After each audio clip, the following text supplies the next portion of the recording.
Well, welcome to all students, our graduate students, our fully online students, and our undergraduate residential students. Welcome all faculty, welcome all staff, welcome all alumni and alumni, welcome to any board of trustees, and welcome to any members of our larger Columbia communities. Welcome to Think, Speak, Do, Diversity, Equity, and Inclusion's webinar series, Summer 2020. This is webinar 3 of 9, so we are catching a rhythm. I am Shaashawn Dial, and it is my pleasure to serve as the inaugural Director of Diversity, Equity, and Inclusion with Stephens College, and I am also a very proud alumna. So it's a pleasure to share space with you all virtually again. So we're going to jump right in, and anytime we are doing this amazing work, individually, communally, organizationally, we want to just pause. We are busy, overachievers, go-getters, which means we're always going, and rarely are we present. So let's take that time now to get present. So as you are able and comfortable to, try to, whether you're sitting, standing, walking, just try to take a pause. If you can, if you are visually tuned in, you can look at the flame, that is the visual cue on the screen. And if you're just listening to the sound of my voice, that is cool as well.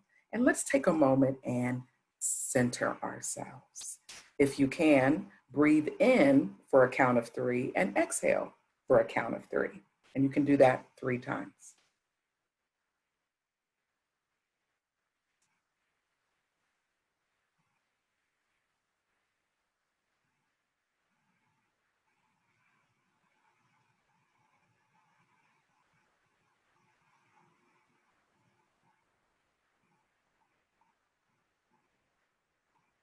And as we inhale and exhale for that count of 3, we literally want to send light to others and receive light for ourselves. So when it comes to you, I want to acknowledge everything you've already been through today.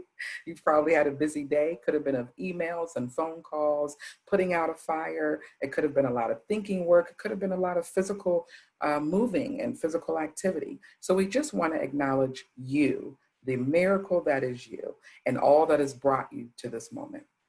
We also want to send light to those who came before us. So of course, to our indigenous native elders, to loved ones who serve as spirits or guides or angels, depending on your tradition and your approach to spirituality. We just want to acknowledge those who look out for us and pray for us, or just send good vibrations and good energy our way.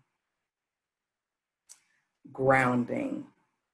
So we want to acknowledge the moment that we are in. We continue to navigate a pandemic. So again, we send light, positive energy, vibrations to all of those who we've lost in this pandemic, to those who are consistently and currently battling to maintain their health. We give light to the populations that are disproportionately impacted by the pandemic. And of course, we are in the midst of a systemic revolution. So we want protection for all of those who physically protest and march and attend rallies, and those who find other ways to contribute to those, who watch children so folks can go, who work a second or third job in order to be able to obtain income to pay for meals for folks who may march and rally and show up for justice in this immediate time. So we send light and energy and positive vibrations their way. And we just want to remember to breathe, especially sometimes when we're talking about uncomfortable topics, when awkwardness and defensiveness may come up because of something I say or something that you read or hear, and it feels funny. So I'm going to encourage you, if you can see it, that third image, those are your chakras, and each of the chakras normally are associated with a color. So if there's a color that resonates with you, I encourage you right now to look at it, to focus. If you are listening to the sound of my voice, just focus on your favorite hue in your mind. Put it in the shape of a circle or a ball. I mean, every hue of that color that you like, whether it's dark, whether it's light, whether it's a mixture, it's a gradient. And I want you to toss that around a little bit. And then I want you to actually throw it to yourself. And with 3 breaths at your own rhythm, I want you to move that awesome ball of light in your favorite color from your head to your toe. Thinking gratitude, thinking positivity, thinking hope, because we need those things when we're doing this work. So 3 breaths at your own pace and move that ball of your favorite color from your head to your feet.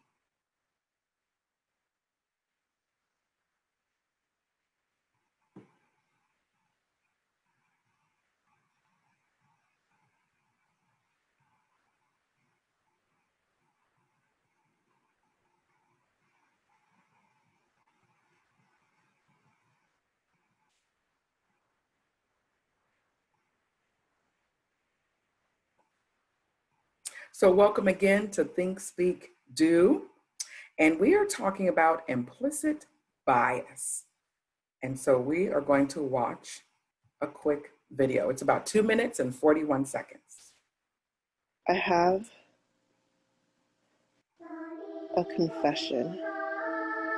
Sometimes, with no one in sight, I code in a white mask.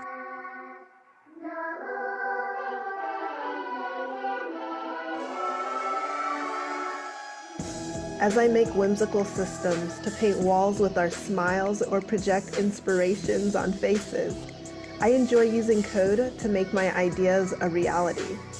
Computer vision powers my creations, making it possible for machines to detect faces. But at times, I'm invisible. You see, machines view the world through a coded gaze.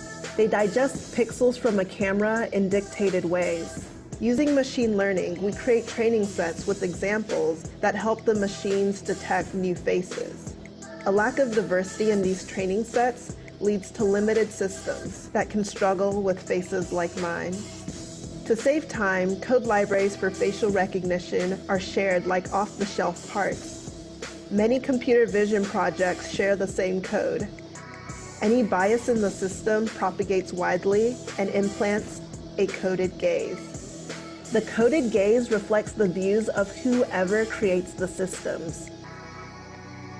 All of our work reflects both our aspirations and our limitations. Can we do better? Yes. We can begin by intentionally creating inclusive code. I call this encoding. Encoding is a mindset that asks, who's missing? Detecting the invisible is easier when you have full spectrum teams equipped with different light filters. Who codes matters. Encoding is a process that explicitly checks the impact of bias during the design, development, and deployment of coded systems. How we code matters. Encoding is a personal mission and an invitation to create a world with a culture of inclusion, a world where technology works for all of us and centers social change. No more masks.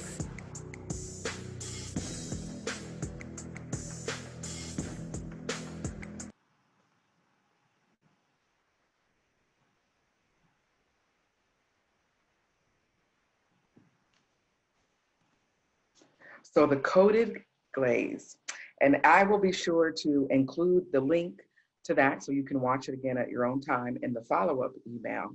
But even in artificial intelligence, implicit bias is present. So our summer 2020 journey so far continues to move forward.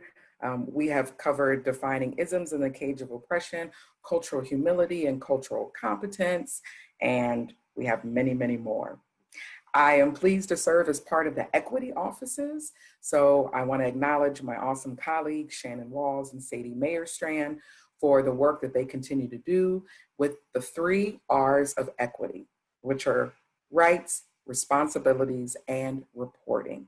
So feel free to reach out to any of us through email or phone. We all have our own individual office pages as well on the Stephens website. And our email is equity@stephens.edu.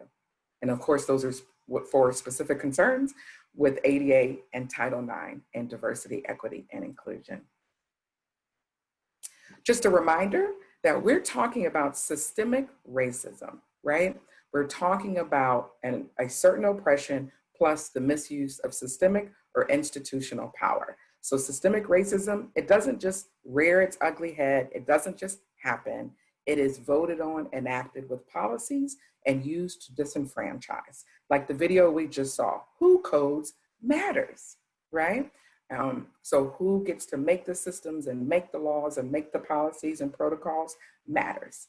If you remember last week, we talked about the cage of oppression, looking at this as a bird cage. And we talked about who is advantaged, who's disadvantaged, who is seen, who is invisible, who is given second, third, or fourth chances, who is perceived as bucking authority, right?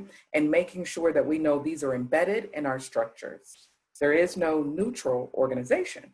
They are embedded with these: racism, sexism, classism, ableism, heterosexism, and it could be Islamophobia, it could be prejudice against Hindus, it could be prejudice against agnostics and atheists, it could be anti-Semitism. That is in our organizations. So our duty is to minimize it. So the visual I want to give you for our virtual space today is a record. So yes, I'm dating myself because I do remember these. Okay, but think of yourself as this fabulous record. If green is your color, all right, I'm on it. If green is not, you can replace it with whatever your favorite hue is again. But I want you to think about a record and the fact that it spins. And I want you to think about, where is the information in this record? i.e., where is your favorite song in this record? It's in the grooves. So implicit, if we are each a unique record, our implicit bias is in the grooves. And how do we get there? Well, when we're playing a record, we have to drop the needle in those grooves in order to hear our groove or our jam or whatever your vocabulary is. We are no different as amazing, flawed human beings, that we are unique records, we have grooves, and implicit bias is in our grooves. And our job is to drop the needle in order to get what we need out of it. So let's remember our community agreements. You all are getting good at these now. For those of you who are returning attendees, if this is your first time, welcome. We honor confidentiality in this virtual space. So what is learned here leaves here, says Anissa Ward, who's the Director of Diversity, Equity, and Inclusion at Penn State Abington in Pennsylvania. So if you learn a concept, if you connect some concepts, if you hear a definition or something that really resonates with you, you take that with you and share it with as many people as possible. If someone shares something very personal, however, like a specific experience that they've had, you have to gain permission from that person before you can take it outside of this virtual space. If you just take it and run with it, one, it's your interpretation. And many of us remember that game of telephone. The message that started never was the message that ended after it went through multiple people, right? And so we want to make sure we get permission from a person to share anything specific about them. And by doing that, we don't violate them, we honor them. We're going to practice active listening as much as possible. We're going to sit in uncomfortability, defensiveness, and awkwardness when those things come up, because we're trying to unlearn some messages and some social programming that we probably learned when we were younger. I've modified this one a little bit. So if you don't know, Google it. And if you still don't know, then ask someone, right? But hopefully I'm trying to get you to know that we all have to be our own agents, and we have to go out and get this information ourselves. We can't always ask for folks in marginalized represented communities to teach us. We got to go do our own work. And then when we've done that, we can then go and ask for clarification or nuances. So Google it. But the big piece is just don't assume you know. Of course, ambiverts keep being our role models of moving in and out depending on the environment and the context. You role model great behavior for us, a little bit of extrovert, a little bit of introvert. We appreciate you. Extroverts, remember, you can drop something in the chat or Q&A. You can even do it a second time. On that third time, I want you to be a good aspiring ally and nudge an introvert to share. Because we know extroverts, we think we always have something great to say and we can take up a lot of oxygen in the room, but we're doing that at the detriment of our introverts. And so introverts, your job is not to be selfish. It is to go ahead, be courageous, and speak or drop into the chat what you're thinking about or what you want to contribute to the group, because we need your brilliance. And again, we're going to sit in uncomfortability, defensiveness, and awkwardness.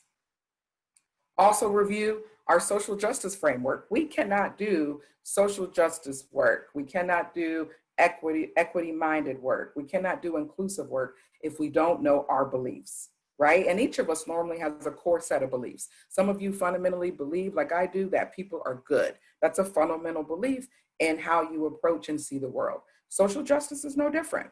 So racism, like all forms of oppression, is pervasive and it hurts us all. Yes, it hurts people of color. Yes, it hurts white people, but not in the same way. So because of that truth, we have different work to do to minimize it and eradicate it. Racism is both a system of oppression and a system of advantage based on skin color. All racial prejudice was taught to us. But the hope is that we can resist that teaching, and you're never too old to unlearn some of the truth that you were taught, because they weren't truths in the beginning. None of us invented racism. Let's make that clear. It's a legacy that we inherited. You didn't create it. I didn't create it. Our grandparents didn't even create it. Our great-grandparents didn't.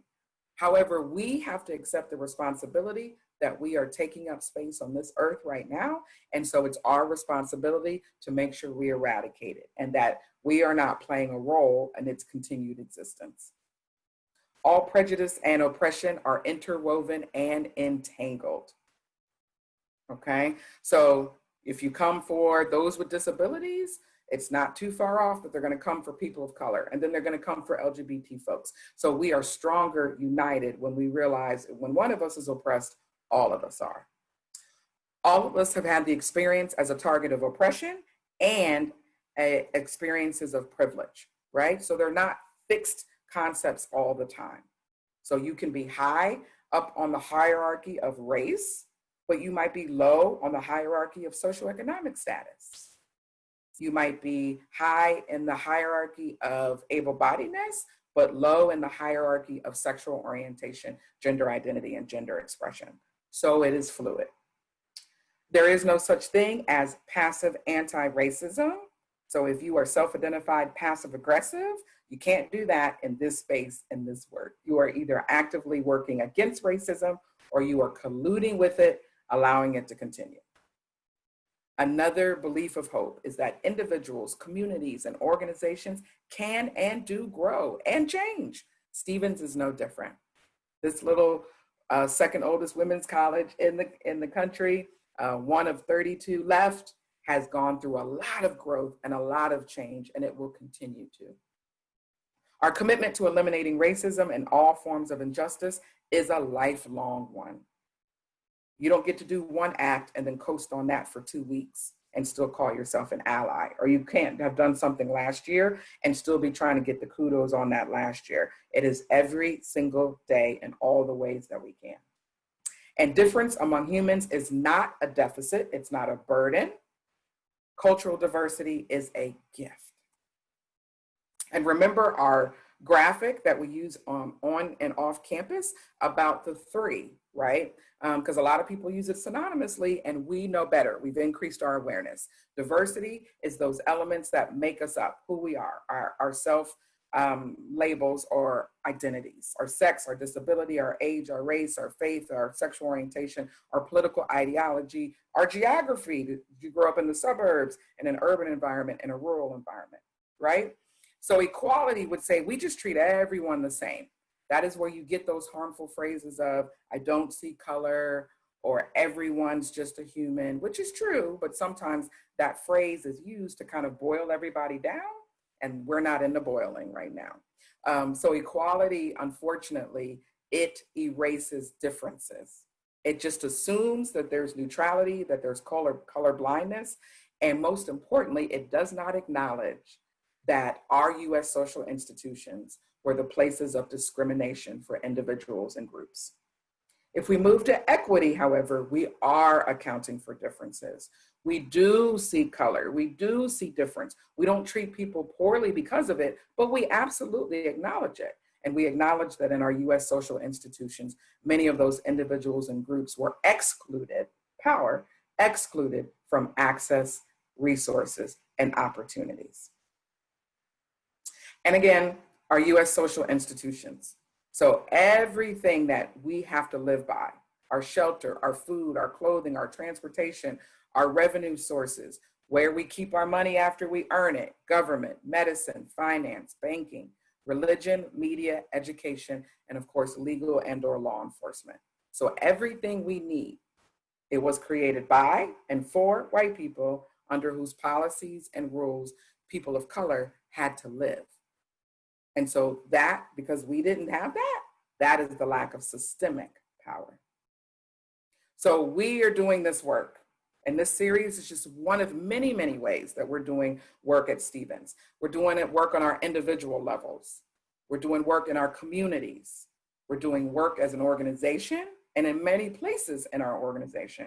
And then of course, in the institution of education, which is where higher ed lands.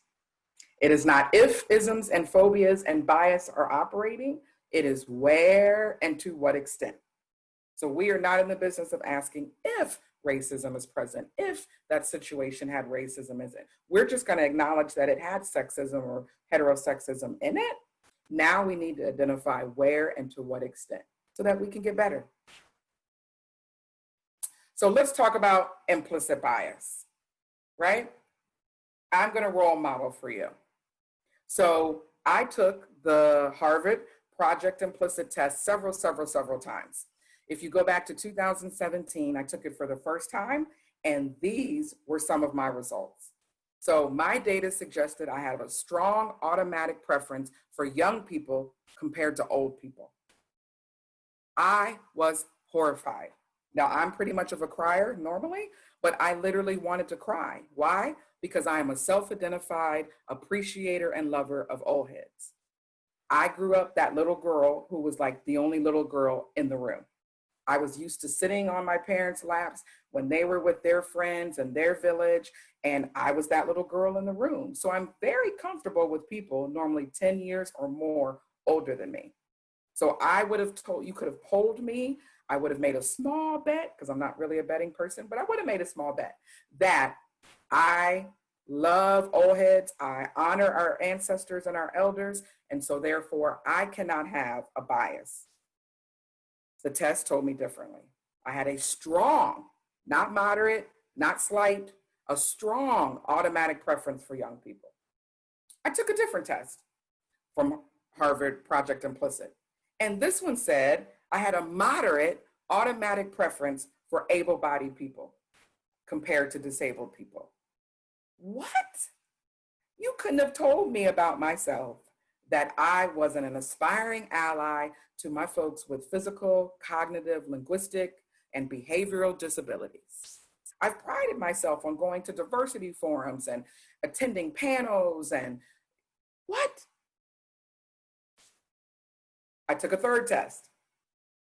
Your data suggests a moderate automatic preference for European Americans compared to African Americans. Say what? When that result came, my head wanted to spin. What do you mean? I'm very Afrocentric. I adore my Blackness. I adore the hue of my skin. I adore my people.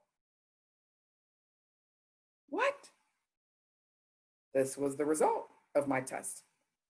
And those were Harvard Project Implicit. I also took one with MTV, and look at these results. Your data suggests a moderate association of male with science and female with liberal arts compared to females with science and males with liberal arts.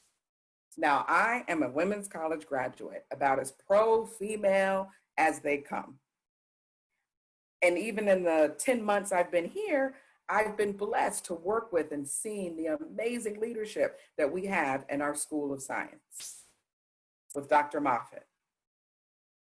None of that mattered because my implicit bias was that I often make more associations with men in science, men in engineering, men as doctors, men as scientists than I did female.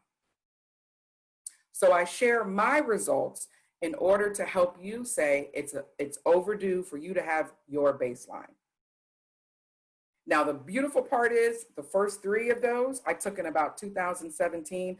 I take them at least once a year, if not often, and they have all changed. So the strong automatic preference for young people is now a slight one.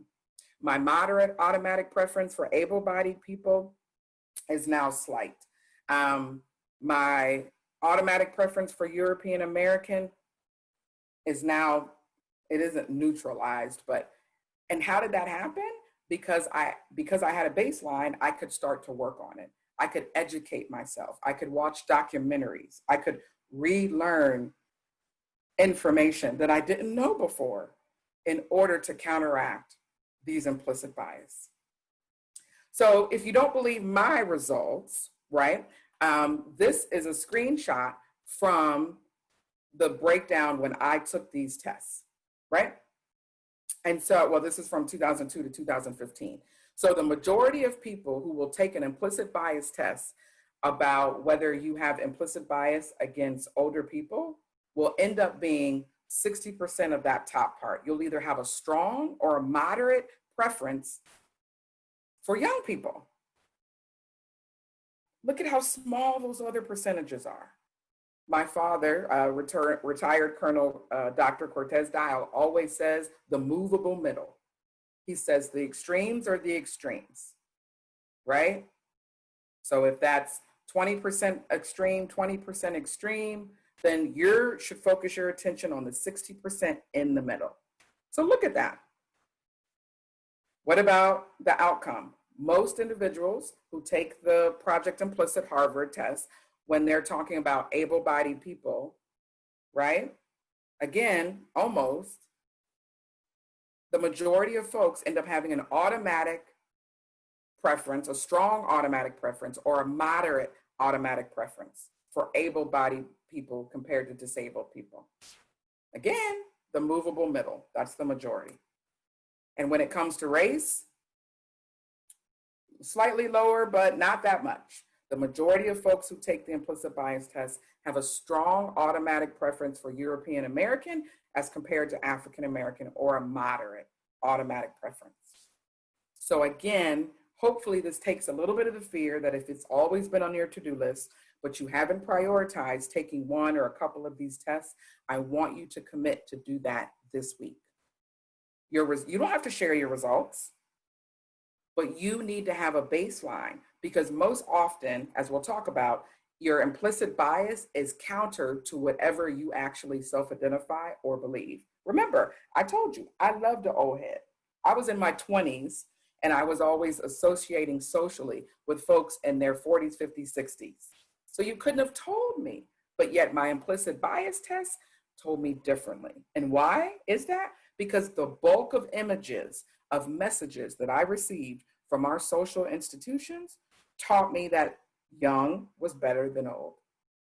We don't have to look past the beauty industry, commercials, music. Who do we see put in front of us? Who are the bulk of stories that are told? It's not about seasoned folks. It's not even about young folks, right? Young babies. It's about folks in that middle. I grew up, born in the mid-70s. I grew up. Most of the images I saw were white. My favorite TV shows from the 80s, Family Ties, right? All those different shows. Not a brown person on those shows. Amazing writing, but I didn't see myself anywhere. So I keep digesting and eating those images and those messages. So then, yes, when you don't have to think about it and you don't have to filter, you go, oh, I'm more familiar. I've seen more. I make associations with men in science. or white folks, or able-bodied folks, or heterosexual folks. So these are two different links. I'll put them in the wrap-up email for you that you can go and take them. Harvard has more, but MTV also has their version of the test as well. So no excuse. So why would we invest time and resources into increasing our awareness around implicit bias? Because they are closely tied to microaggressions. And an environment that has a plethora of microaggressions in it is not a safe, comfortable, welcoming environment for folks who have memberships in marginalized identities. So there is a great scholar. He does incredible work. I encourage you to Google him, Dr. Frank Harris III. He's got a series of webinars out right now that are about equity mindedness, specifically in higher education.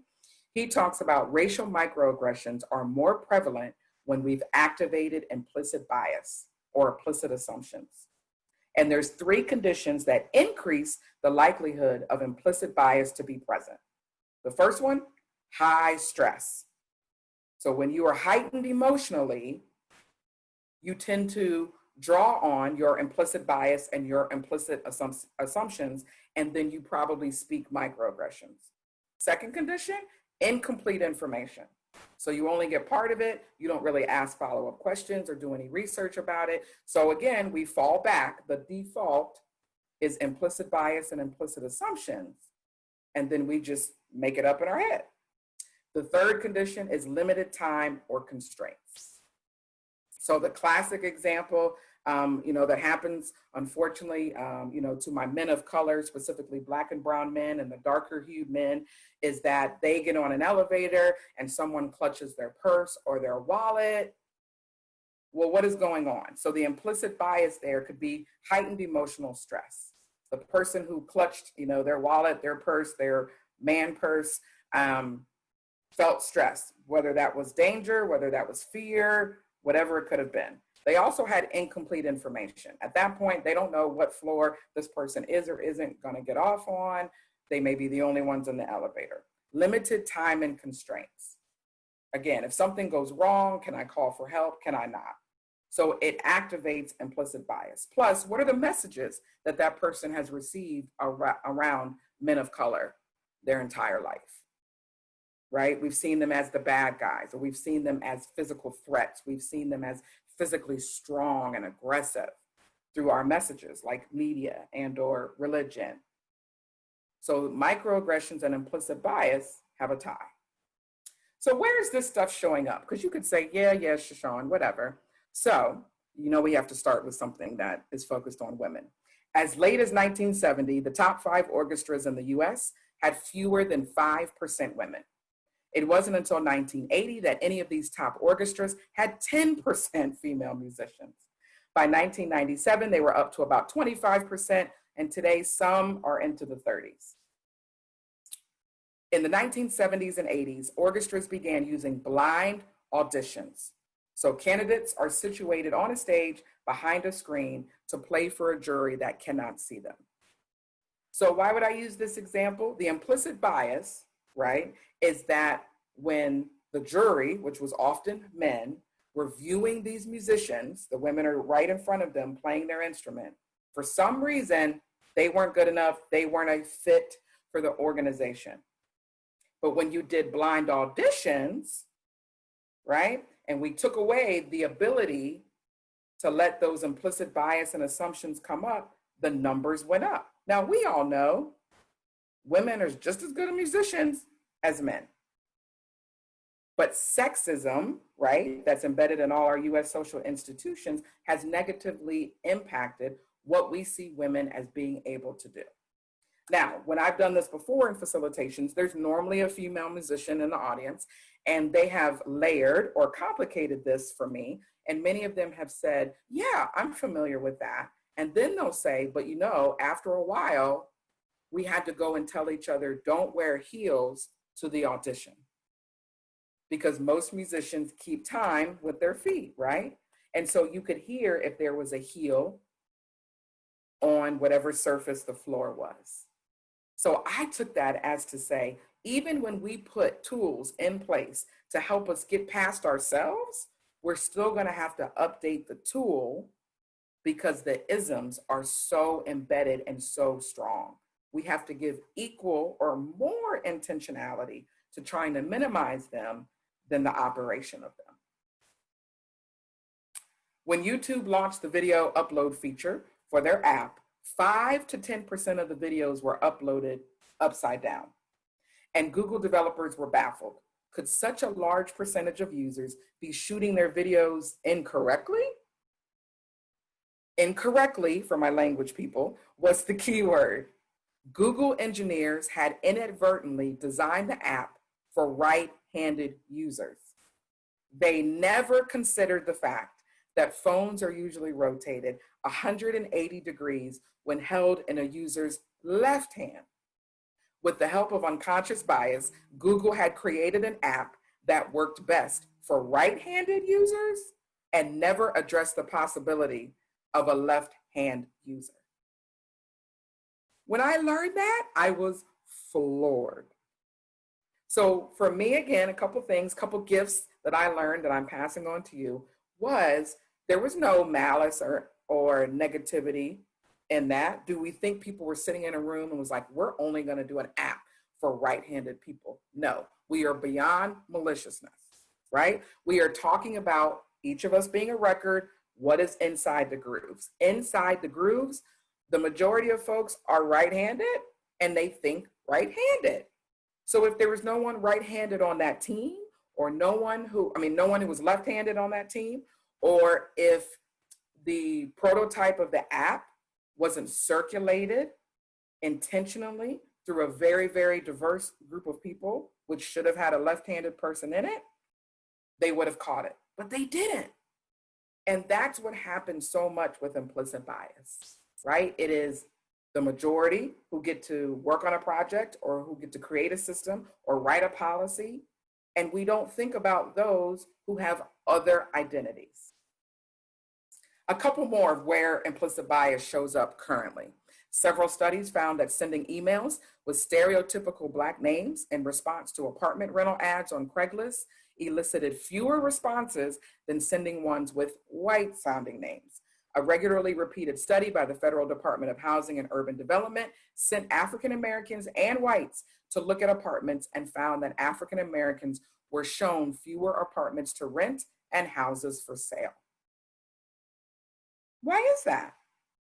The implicit bias there is making associations of who is a good tenant, who is not a good tenant, who's going to pay their rent, who's not, who's loud, who's not. What kind of size families are they going to have and not? When iPods were auctioned on eBay, researchers randomly varied the skin color on the hand holding the iPod. A white hand holding the iPod received 21% more offers than a Black hand. So some of you may be, and this is awkwardness and defensiveness, you might already jump to, well, this could be because of that, or this could be because of that. I'm going to ask you to not do that. I'm going to ask you to sit in the uncomfortability and realize that it just comes down to implicit bias. And this one around race. Who do you feel more comfortable buying from? And not on a conscious level, on a subconscious level. When whites and Blacks were sent to bargain for a used car, Blacks were offered initial prices roughly $700 higher, and they received far more smaller concessions. Where's implicit bias showing up in academia? Professors receiving unsolicited requests for advice were much more likely to respond to emails from white students than from students of other races. The emails were sent by researchers and were identical other than the names of fictitious senders. And the names were according to racial stereotypes, such as Lamar Washington or Brad Anderson. So again, did the faculty in that particular study sit there and say, today, during office hours, I am not going to answer anyone who has a European sounding name or an African American sounding name? No, that would be conscious. We're talking about implicit.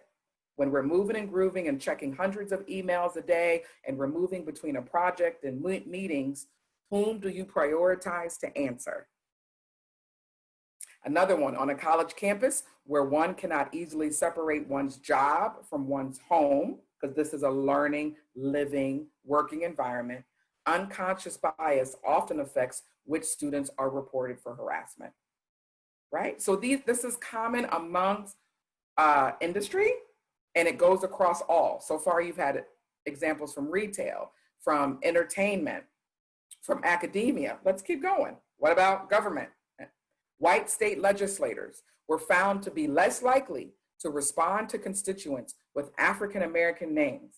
And this was true of both political parties. So if you are honest, like me, when I first was exposed to this fact, I went, probably the Republicans, probably the far right. And as soon as I thought that, the workshop that I was in said true of both political parties. And I had to check myself and say, why did I assume that it was going to be the Republicans or the rights that this was going to be true of? It was true of both political parties because we all have implicit bias in us. I don't know how many trash cans my resume or email or something has ended up in because they saw Shaashawn and they just thought ethnic something. We don't know if it's Black, we don't know if it's Latin, but it's most likely a woman of color with the name Shaashawn. Can't prove it, but I'm confident it's been part of my experience. What about disability? The intersection of disability and race. So in Pennsylvania, where I lived for 20 years, these were the prevalence of disability for working age folks. I don't know about you, but I hadn't even thought about what these percentages could be. So this was people aged 21 to 64. So 10.7% of disability was with whites, 15.5% among Black and African American, 5.3% among Asians, 15.3% among Native Americans, 16.4% among persons of some other race. Wow, that made me think, what were the images that I've been seeing around disability and race? The first step of this is to question.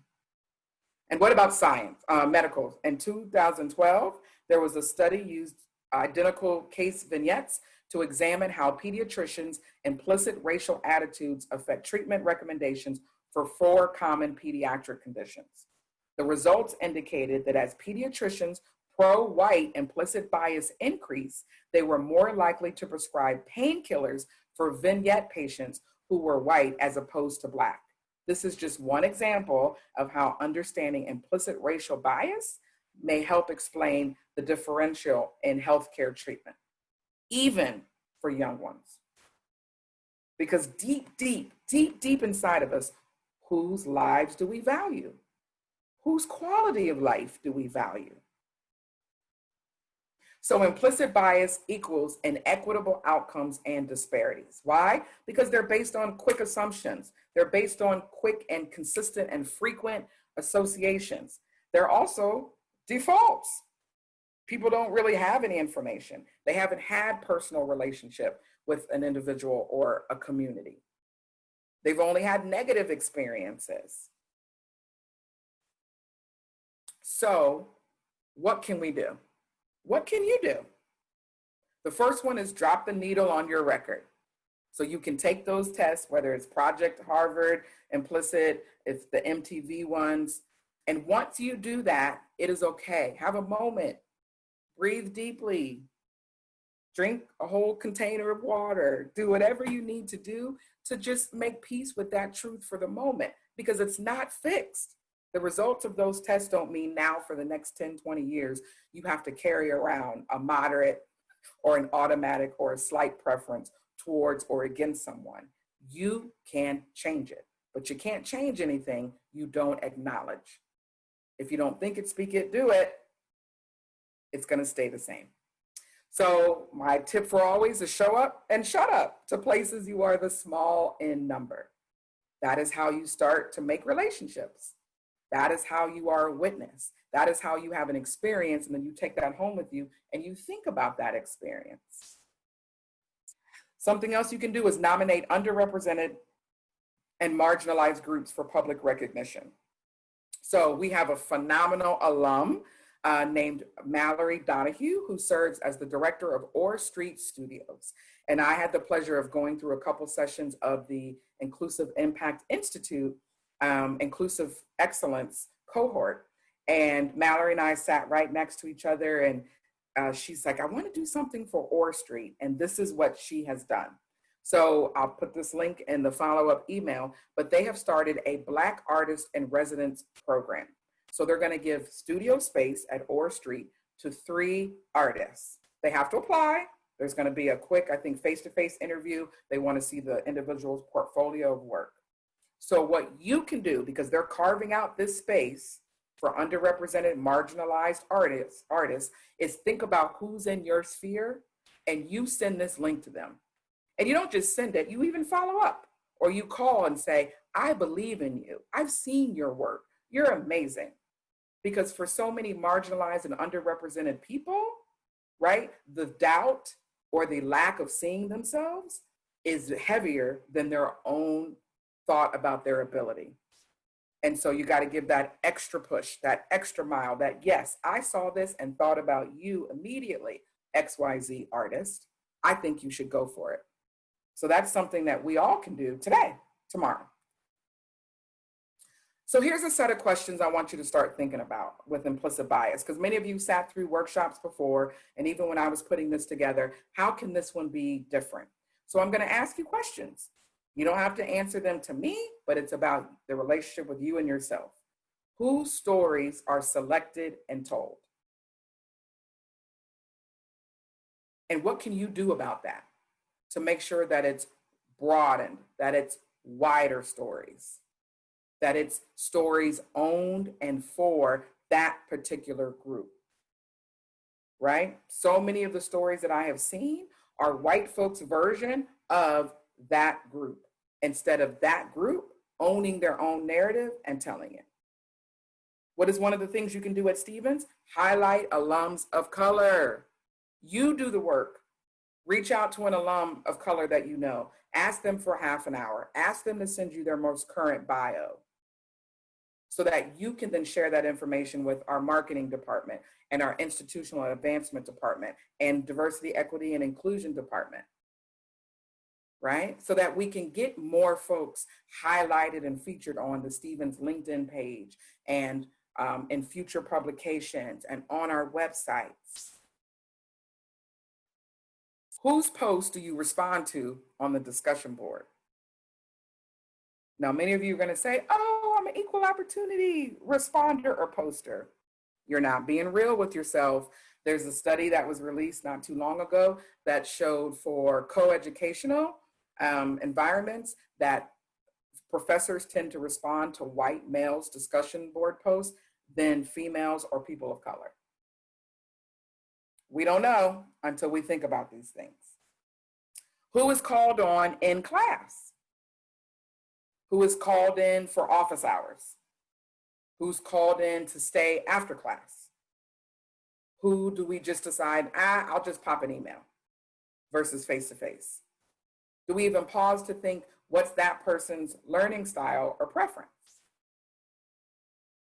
So something to think about with implicit bias is outcome disparities are an indication often of institutional underperformance rather than students' underperformance. And I get that that can feel weird and that can feel challenging, but that is equity mindedness. It is saying, okay, this institution has all these things embedded in it: sexism, classism, racism, heterosexism, ableism. So if a student who is of color, navigating the world with a disability, is LGBTQ+, if they're challenged navigating our system, why do we normally say, oh, it's on them? Where it could be the institution's underperformance instead of the students. How are we creating a sense of belonging? So that could be, how do you do that as a staff member when folks come through your department seeking transcripts, or when folks stop by in student development, when our athletes come to campus earlier than everyone else? How are we creating a sense of belonging, especially for our transfer students, whether they be fully online, undergrad, residential, graduate students? How do we make them feel seen and special and part of this amazing, rich history of Stephens? How are you attributing outcome disparities? Are you doing them exclusively to the student? And are you seeing them as deficits or differences? Big difference. Most of the time, if it's an implicit bias, we're seeing it as a deficit. Again, are you creating welcoming conditions for student engagement? Right? So if you ask students to do something, did you demonstrate it first? So I'm asking you all to take these tests. I gave you some of the results of my tests. I didn't just say, basically, right? Do as I say, not as I do, right? I modeled that. So if you're going to ask students, whether that your staff or faculty, to do a 1-minute video to introduce themselves in a virtual learning environment or in-seat environment, or are you going to do that 1-minute video too? And are you going to get a little vulnerable in there and talk about your passion for working in this department at Stephens, or your passion for teaching? Are you going to own some of your identities? Because if we're not modeling that for the students, we are not fostering trust and credibility. How often do you ask questions? So are there any barriers you're facing right now? I have committed to use that more than, do you need help? Do you need something? How can I help? Because what I have to realize is there's a lot of individuals who are challenged by asking for help. It is challenging for men of color to seek help because of social programming and socialization. It is often challenging for folks with disabilities, especially if they're coming out of the K through 12, which was very, very hands-on. Now they get to college and there is pride there and they want to do this thing themselves. So they don't want to seek help. So if I keep putting help in the sentence, it may not resonate. But if I say, are there any barriers you're facing right now? Any obstacles that that I can assist you in moving or climbing under or climbing over? Might get a different answer. How can we best support your success right now? Instead of, again, what do you need help on? What are you struggling? What are you failing at? Right? How can we best support? And I have to shout out, my phenomenal colleagues at the Student Success Center. These are a lot of their promising practices. These are the things they're doing in seat, on ground, and when we went virtual during, the beginning of our pandemic. I love the magic bullet question. Again, one of those phenomenal things that I got out of my coursework for my PhD was any other concern or information you would like to share. My professors called it the magic question. And I always put it at the end of something, because the person may have needed time to process information. There's something they want to share with me, but because of different agency pieces, they may not feel like it. They may get the sense of like, Shaashawn's coming with these questions. She only wants the answers and then she's going to be out, which isn't true. I want to engage with you. I want you to give me everything you've got. So putting a little blank question like that, any other concern, anything you'd like to share with me, any other information you'd like me to know, right? We are helping to overcome our bias, and we are also creating welcoming environments. This was a game changer. This is also from Dr. Frank Harris III, which is, are you facilitating direct connections to people first? So connecting students or faculty or staff or alumni to people, not the position of power or not the service, right? So again, I could say, I'm working with a student, and I could say, oh, I'm going to connect you to the Student Success Center. That's normally not as effective as if I said, I'm going to connect you to Sadie. I'm going to connect you to Alicia. And by the way, they are phenomenal, brilliant folks and da-da-da-da-da-da-da, right? So now this person is gaining more information because now they know it's going to be a person versus a structure or an entity. So are you facilitating direct connections to people first? And we know those people possess access to resources and services. So it's a direct handoff. Are you using multiple modalities of reaching individuals? I'll be the first one to say I'm struggling with this because email is easy and it's quick. But we know that we need multiple exposures often. The text message may be responded to faster than the email. Or a phone call may serve us better. Even if it's a phone call to say, I really want to get in touch with you soon.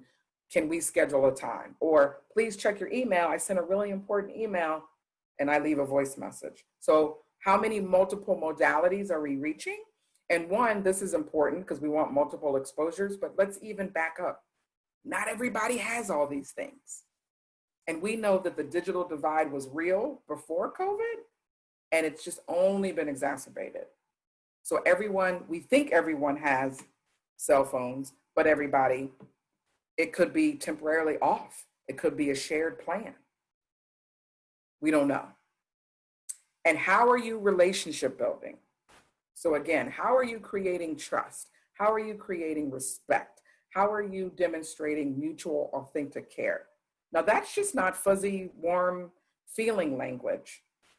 The reason why it's there is because when we're talking about implicit bias, do you think you demand respect or you earn it? Huge difference. Because if you are the authority figure and you come into a setting, be that a staff office, a faculty space, even a social space, and you believe that trust should be given, and then you can take it away based on someone's behavior, you're going to have a much different reaction and engagement with someone who says, no, you earn my trust. I don't just give it, you earn it after continuous exposures and showing up and connection. So a lot of times we've deemed these miscommunications, but a lot of times the basis of those are implicit bias. More questions. Who leads the discussions and when? If you go back to our community Zoom, I think one of the things that I shared was in social justice circles, we often say a person of color speaks first and speaks last in any gatherings. That is to counteract the fact that white folks normally speak first, last, and the most often.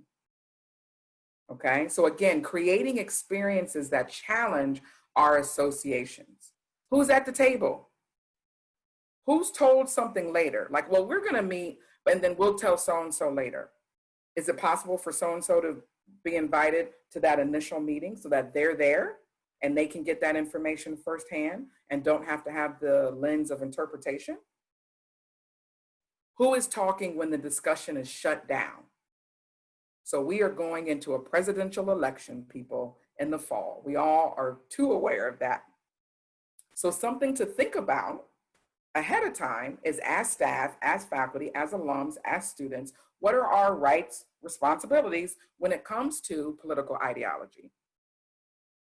If a discussion breaks out, we really do need to be cognizant of when we shut it down, because our implicit bias may be shutting it down when the women of color speak. Or we could be shutting it down when the person who normally doesn't speak often, an introvert or a very quiet person, actually speaks up in this particular class, but then we shut the discussion down. Instead of recognizing that, like, oh, they're consistently pretty quiet. So if they're speaking up on this one, I must have touched a button. This must be passionate to them. This must be part of their lived experience. So being cognizant of those things. Are you facilitating self-selection of members for group work or strategic assignment of group members? Now, when I first saw that, I was like, what? And then I said, oh, yes, I get it. So many of us, we know it's easier, especially if we're facilitating something. We say, okay, I want 4 groups of 3 people each, work it out. That's a challenge, and that is a ripe environment for implicit bias to show its gross head, right? Because people are now sizing people up. Well, I think that person's gonna do all the work. I think that person's the slacker. This person works a full-time job, has a family, so I don't know if they're gonna have time to do this. This person is horrible with technology, so how are we gonna be able to do this document via Google Docs? Folks are sizing each other up. And of course, it could be even, more challenging ones.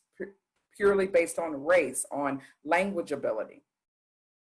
So something for us to think about is that we have to be in relationship with people, and then maybe we do a strategic assignment of groups and group members so that we're fostering intra or inter community groups.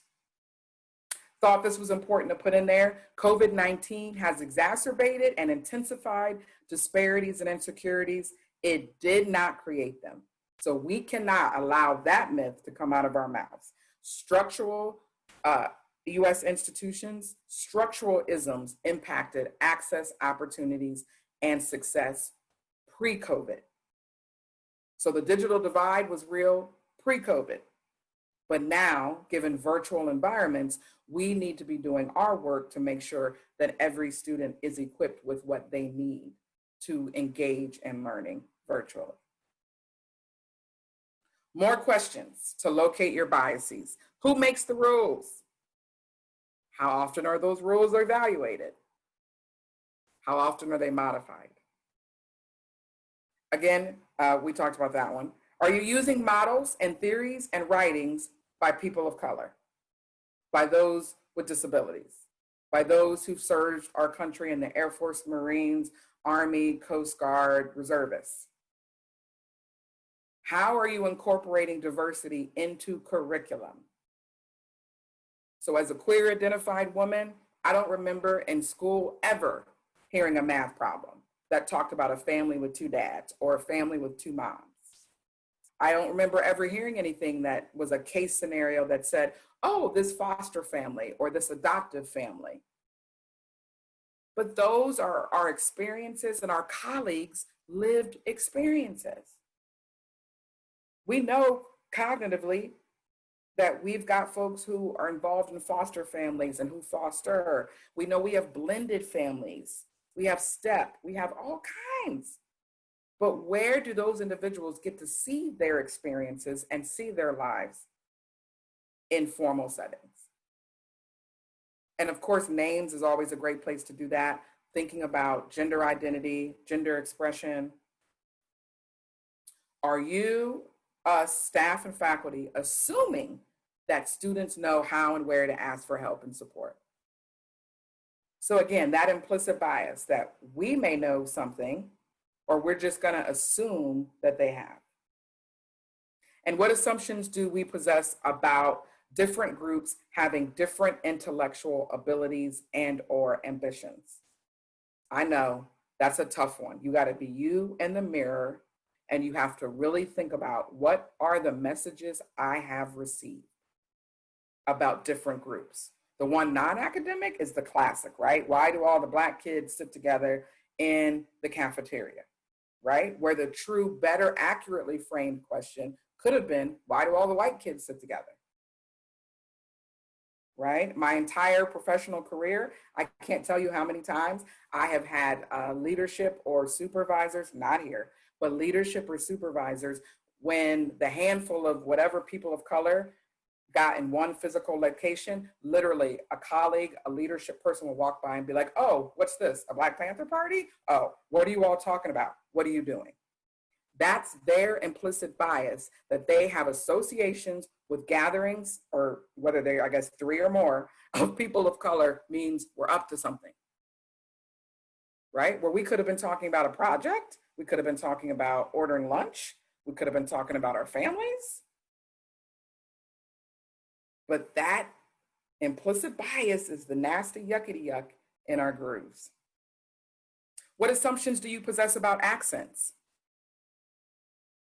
As someone who studied abroad her junior year in Oxford, England, as part of that program, I literally had to relearn and reprogram because I gave assumption of higher intelligence to British folks because of that accent, because it comes off so proper and so clean, for lack of a better word. And I had to do some work, right, to realize that's some weird association that I got, don't even know from where, prior to studying abroad. Then it was solidified when I studied abroad, and then I had to unlearn it.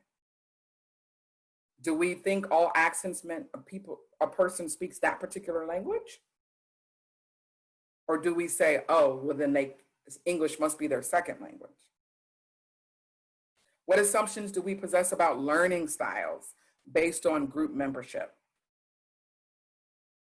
Just because I learn this way doesn't mean someone else does. But I could have some implicit bias in there about a group of folks and how they learn, right? The model minority myth about Asian Americans is classic here. Do you have that assumption? Is that part of the grooves of you that, oh, Asians must be great in math and science? Because if you possess that, then you would be like the staff member or the professor or the alum or the volunteer who could very accidentally say to an Asian student, well, you go ahead and help them do that because I know you're good in that. But that student might be thinking, I'm horrible in math and science. Why did they just send me to go help my colleague or my other student? What reflective teaching techniques are we exploring, using, right? So are we thinking about our pedagogical habits? Hopefully you're not questioned out yet, right? Because this is the experience. Are you intentionally engaging in culturally responsive acts? So let's look at your nonverbal communication, people. We all know that we are force fields, magnetic fields. We are attracting or repelling, right? So some of us are sending some very repelling nonverbal communication, whether that's eye contact, whether that's smiles or lack of a smile. Are you asking more questions than making statements? So that makes a difference. And recognizing that all cultures don't do it the way Western society does it either, right? And here's one that I'm going to commit to work on, which is staff and faculty can solicit feedback from outside observers, i.e. asking your peers to come and observe, especially if you're facilitating something in a classroom. There's a plethora of studies for K through 12 that talk about, well, first of all, K through 12 is predominantly white female taught, right? 75% of K through 12. 2% of teachers K through 12 across are men of color, and that's Black and Latin men, okay? So right there, that's already a challenge. Then when we go beyond that, things like who gets, when you raise your hand, who gets selected, who gets asked to share, who gets sent quicker to the principal's office, who gets in-school suspension versus expulsion. All those things, people of color are the most often represented in them. And if we ask those teachers socially, do you do XYZ behavior? They fight you.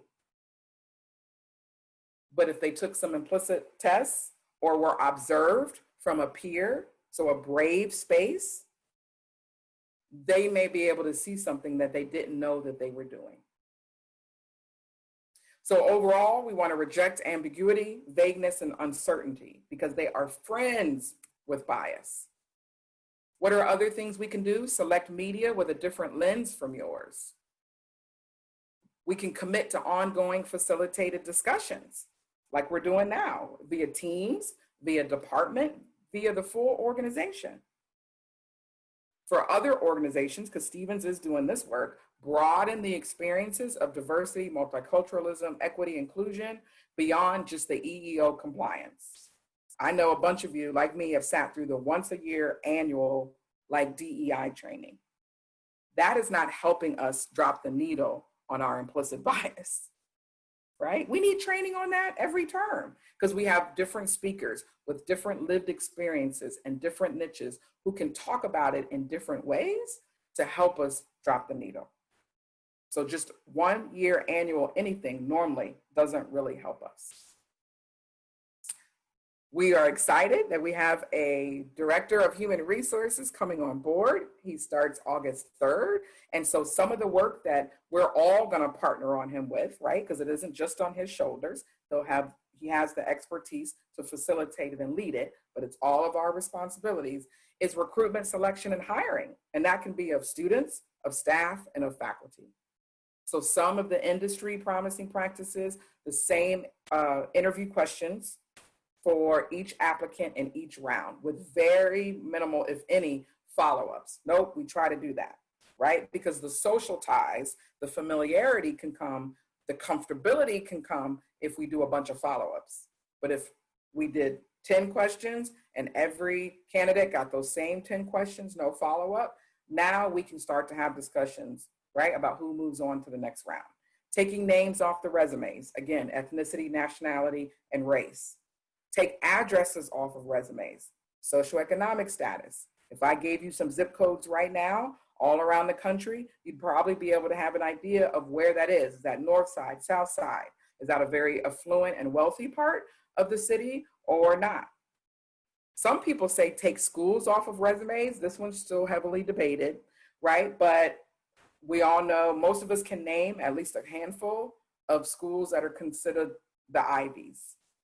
Well, what implicit assumptions do we make if someone's rocking a degree from an Ivy League school versus a school that we may not have heard of?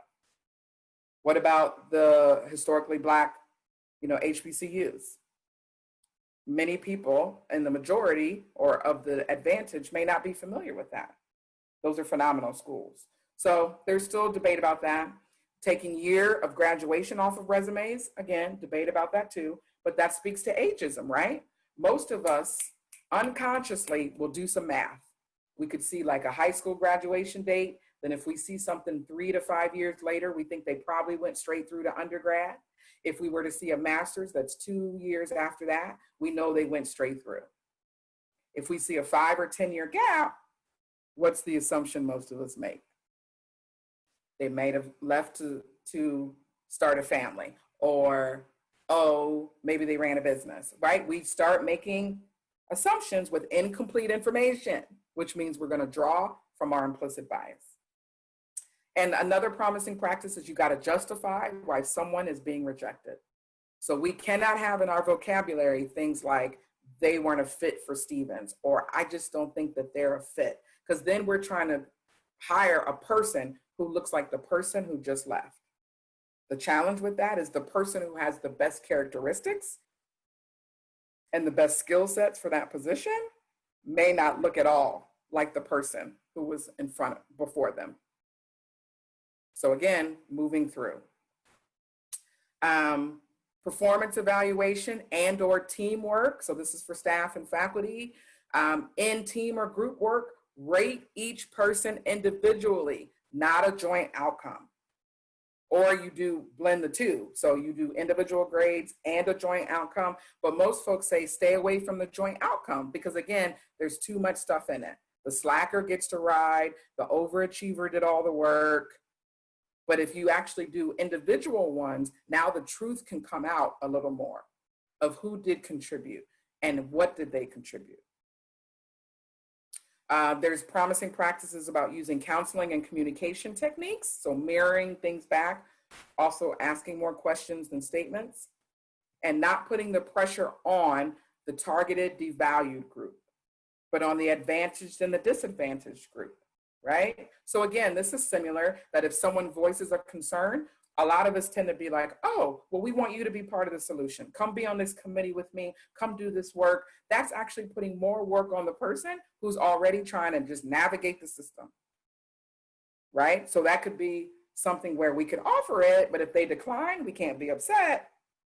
But we also need to go figure out that, oh, maybe the folks who are advantaged in that particular hierarchy, they do some work first. And then maybe they share that with that person and say, I appreciate you bringing this to me. We've gone and worked on this.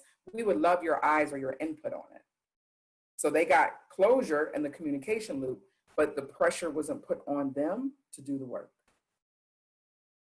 And what about our physical plant? There's an amazing series called If These Walls Could Talk. If you've never seen it, oh, go watch it. It's awesome. There's a couple different iterations of it. Ellen DeGeneres, Nia Long. It's amazing. But what messages do our facilities, our physical plants send?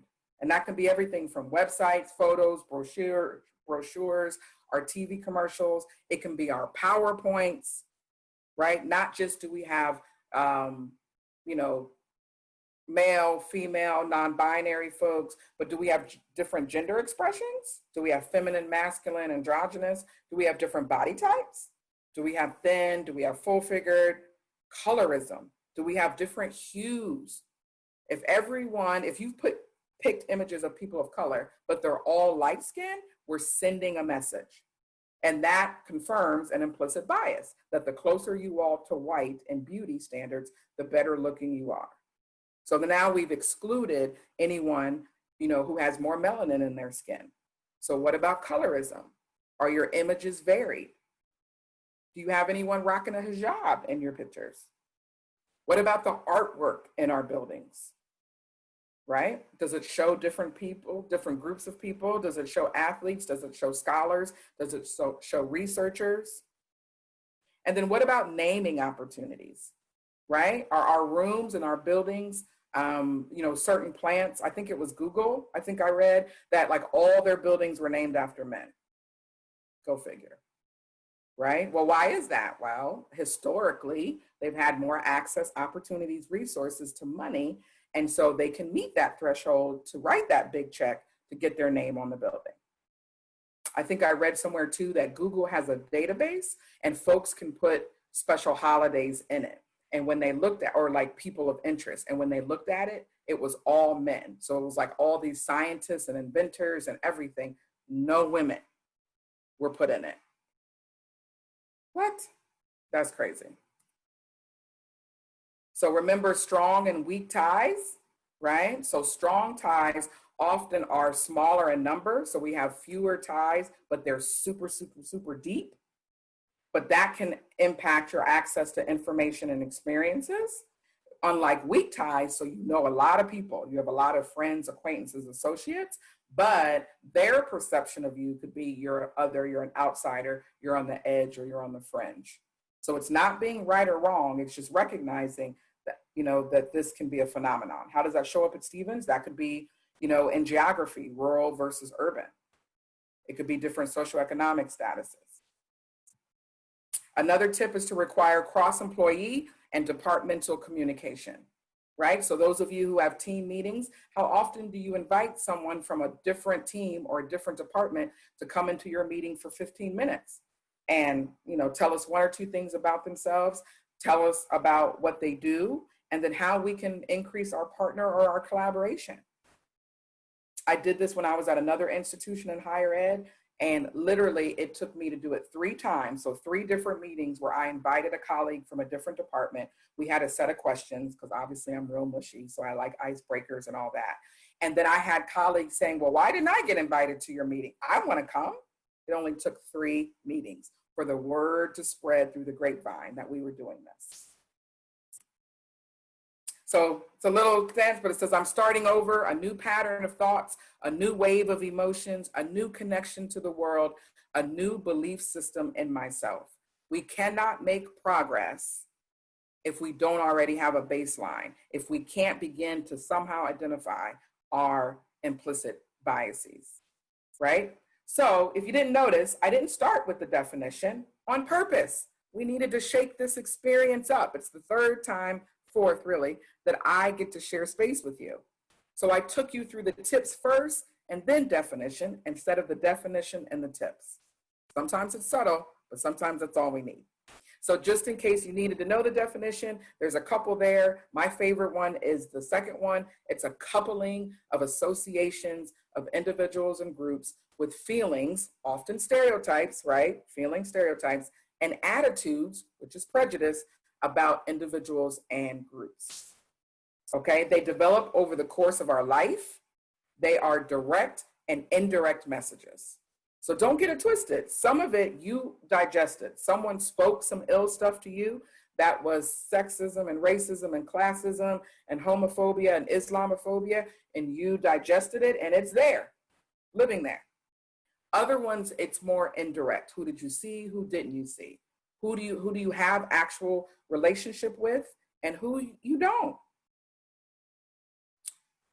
And it can refer to attitudes, reactions, stereotypes, categories of behavior and understanding, right? And so remember that this is tough. When you go to Google it, that's the first thing that you see is everyone will be like, it's really tough to identify your implicit biases, right? So that's because it's not knowing or perceiving, you're unaware, free from yourself, not marked by conscious. It's not deliberate or carried out.